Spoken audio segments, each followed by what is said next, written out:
So ga shi anan za ka zaɓi payment method naka, ko kai da kati, ko kai da ATM card ko bank ko pay transfer ko USSD ko biya visa. So ni na zaɓa zan yi da kati saboda a gona shine mafi sauƙi. Wannan abin shine abin da kuke cewa wai kuna jin tsoro ko? Wannan shine katin ki na namba ko katin ka na namba na jikin ATM card naka babba. Wannan za ka kalle shi ma jikin katin ka na ATM an rubuta expire. Wannan kuma shine namban da yake baya. Kun kalli gun da aka sa HEP? Idan ko hackers ne idan sun zo suna neman abu a gare ka, abu biyu suke nema. Wannan abin za a kira ka a waya ka ce ka faɗi lambobinka na ƙarshe guda biyun nan da lambobinka wannan da expire date na nan.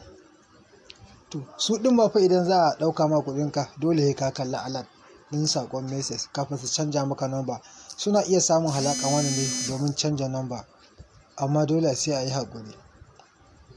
Kuna ji ba?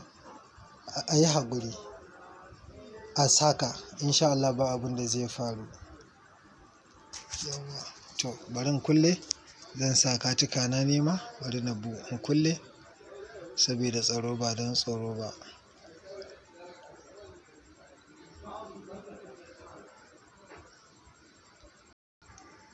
So kun ga yanzu za mu iya ci gaba da ku. Kun ga na riga na sa wannan lambobin kuma gashi an bani dama zan yi payment. So yanzu ana cewa ana connecting da banki na. Yanzu za su yi connecting da banki na. Kun ga Paystack, kun ga yanzu UBA. Za a yi connecting da banki na, a ba su daman da zan cire kuɗi na.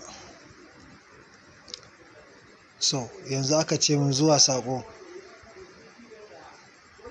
ta nan za a tura mini ta text, to sai ka danna continue. Wannan ba su da damuwa. To za a turo min saƙo yanzu nan za ku ga saƙo ya zo mini. Saƙon da ya zo min shi zan samu in shigar. Zan jira mai haƙuri network. Kun ga saƙon ko? Kun ga Dear Nasiru Sule, ya password menene. Kun ga password ɗina nan 100 101 04 sai 10000 shine, sai kuma me, sai 443.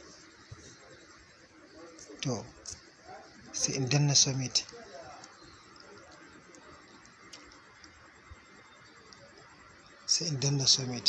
Yanzu haka ana processing din yadda da banki na ne. Wannan su ake kiransu da Paystack.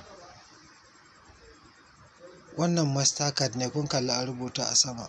Kun gani ko? Kun ga successfully. Kun ga ya tafi. To yanzu sai in dawo. Sai na dawo ne haka. Kun ga network. Sai haƙuri. Wayyo Allah na. Network. Na fatan dai wannan kallo nan bidiyon zai gane me nake nufi.